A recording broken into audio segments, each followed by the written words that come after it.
Why you want to use IFNA in Microsoft Excel?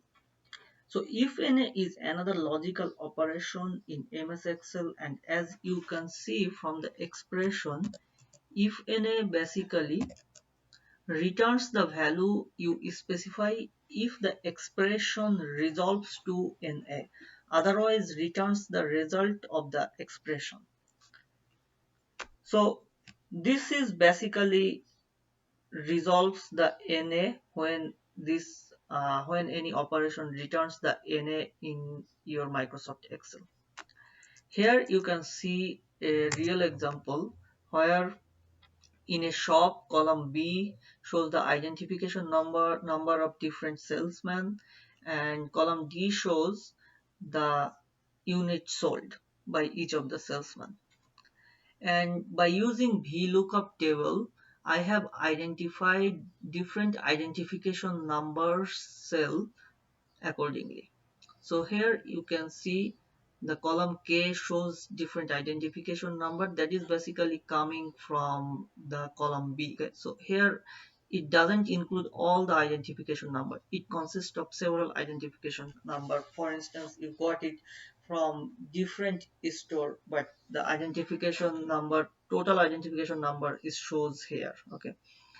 So, and now I want to show what is the sales value of each of the identification number from this table and merge it here. Okay, so here I have used VLOOKUP for that application. Here you can see some of the sales of the identification number column is basically not giving any identification number, so that's why it's giving NA. Okay, so for instance, you can write something wrong here that can also give you NA.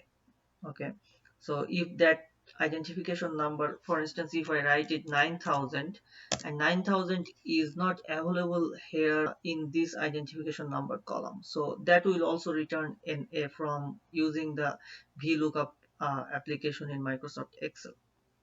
So that can happen, but the problem is that when you want to calculate the total number of cells by this identification number, you just use the sum function and then take this, and that also returns NA. So basically this NA is affecting all your subsequent calculation. Okay, so you cannot do any other operation from this value. Okay, so in those kind of situation, if NA is very useful. So what I can do, I can add a if NA function, and then if NA function has two arguments, one is value. So for the value, I'm going to write the VLOOKUP function, what I have written already. So next, what would be the value if NA? So I'm going to return 0.